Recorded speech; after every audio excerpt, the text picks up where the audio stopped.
آرسن میناسیان معروف به موسی آرسن یا مسیح گیلان متولد 1285 در رشت، وفات 14 فروردین 1356. وی از ارمنی‌های گیلان و نیکوکاران به نام ایرانی ارمنی تبار بود. در چند سال اخیر به همت گروهی از جوانان رشتی همه ساله روز 14 فروردین مراسم یادبودی بر مزار موسی آرسن واقع در مدرسه ارامنه رشت برگزار می شود و جمع انبوهی از مردم شهر با نثار گل یاد و خاطره این مرد بزرگ رو گرامی می دارند. ما در محوطه کلیسای ارامنه که آرامگاه زنده یاد آرسن میناسیان هم اینجا هست و امروز مراسم یادبودی برایشون برگزار میشه. در واقع بعد از ساخت مستند موسی آرسن خیلی‌ها دوباره یاد خاطرش رو زنده کردن، سردیسش زده شد، چندین و چند بار فیلم به نمایش در اومد، بزرگداشت گرفتن چه تو رشت چه تو تهران و دوباره نظرها برگشت دیگه و خدا رو شکر بازدید از آسایشگاه بیشتر شد و خیلی‌ها هنوز به عشق آرسن به آسایشگاه میرن و حتی به آسایشگاه کمک مالی میکنن. فرد شریفی بود، فوق‌العاده. من اون موقع جوان بودم، برنامه‌اش میشنیدم، خیلی انسان خوبی بود، والایی بود. واقعا من الان حال نداشتم بیام ولی گفتم میام. اینقدر که دوست داشتم بیام اومدم. انشالله که همیشه خدا این بیامرزه به روحش شاد کنه. 4-5 ساله بودم. مغازه پدرم 100 متر پایین‌تر از داروخانه کارون رشت بود. لباسای پاره غروب شده بودم. در گذشته‌های دور من 83 سالمه. این حرف مربوط به 78 سال پیشه. قرصی می‌خواستم. اومدم داروخانه کارون، قرص گرفتم که پول بدم. هر کاری کردم از من پول نگرفت. هرچی بهش گفتم آخه من دارو از شما گرفتم. گفت نه، برو. اون پولم مال تو. برو مثلا واسه خودت یه چیزی بخر. من موندم که این دیگه عجیب مردیه. این در سن 5-6 سالگی بود. حاج آقایی بود به نام حاج آقا زین العابدین نقشی. این بنده خدا برای من تعریف می‌کرد. یه روز برفی بود در سال 1342. ایشون اومده بود پیش این حاج آقا، بهش گفت آقا چرا اینجا اینقدر نشستی با پول بازی می‌کنی؟ چیزی که خودشون به من گفتن. بعد گفتن که آقا تو چی کار داری، به من بگو هر کاری هست من انجام بدم. میگه دست من گره برد یکی از محله‌های قدیمی رشت طرف رودبارتان. یه خونه‌ای برف خراب کرده بود، یه پیرزنی داخل یه اتاقی نشسته بود، از سقف خونه چکه میکرد، بعد تو کف اتاقش با مشت آبا رو جمع میکرد میریخت تو یه ظرفی میریخت بیرون.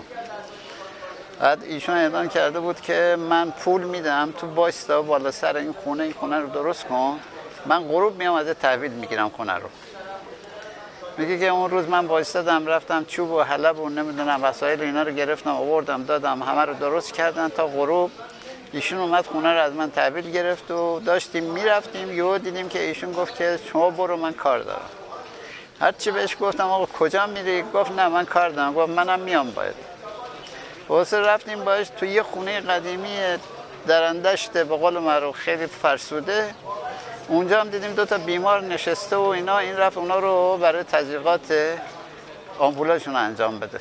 بی چشم داشت و از روی صمیمیت و صداقت و انسان دوستی کارهای خوبی کردن و این به نظر من راز ماندگاری نامشونه. یکی از مهمترینش کمک به حیوانات بود.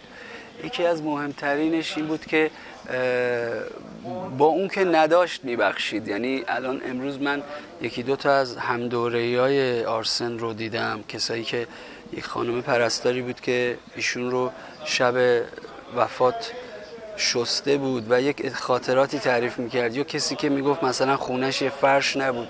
یعنی در عین نداری بخشنده بود و نه حالا فقط بخشندگی، بحث داروسازیش تو اون بیماری تیفوسی که وارد رشت شده بود. خیلی از دکترای چه شهر رشت چه تهران داروهاشون رو از آرسن تهیه میکردن.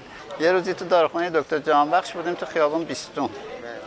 اون زمان به علت طول مسافتشون از خود بیمارستان معلولین تا داروخانه کارون یه ذره زیاد بود.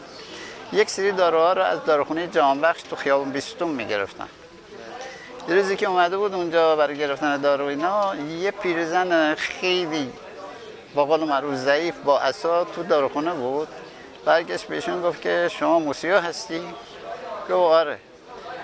گفت خود موسیویی؟ گفت آره. گفت که در سال فلان تو به من دارو دادی پول نگرفتی. ایشون گفت نمیخواد، حلاله، برو. گفت که نه من حتما باید بدم. آقا خلاصه به زور این پیرزنه نمیدونم 6 تومن بود 4 تومن بود بهشون داد. این پول گرفت طرف ما، به ما گفت آقا این پول مال منه ها، چون در اون زمان داروخانه رو با آقای ابریشمچی خدمت شما ایشون شریک شده بودن. گفت آقا این پول مربوط به منه، مال آقای ابریشمچی نیست. من اولین بار خودم آرسن رو با خوندن کتاب عظمت انسانی زیستن نوشته آقای رئیس زاده شناختم و اینکه بعد از این همه سال، یعنی 40 خورده سال، هنوز هم مردم به یاد آرسن هستن، هنوز داروخانه کارون برقراره و مردم از اون به خوبی یاد میکنن، خیلی جای شکر داره و اینجوریه که یه آدم نیکوکار ماندگار میشه تو تاریخ و میمونه و مردم بعد از این همه سال میان سر خاکش و گل میذارن. به نظرم آرسن میتونه یه الگویی برای انسانی زیستن آدم ها باشه. وقتی کسی تو دل مردم جا بشه به خاطر کارهای نیکش، دیگه از این علت بیشتر که نمیتونه باشه. قریب 8 میلیارد جمعیت هست اونطوری که آمارها میگه. من احساس میکنم بیشتر از 100 میلیون ما انسان نداریم، بقیه همه آدمن. آدم با انسان فرقش از قعر دریاست تا سطح مریخ.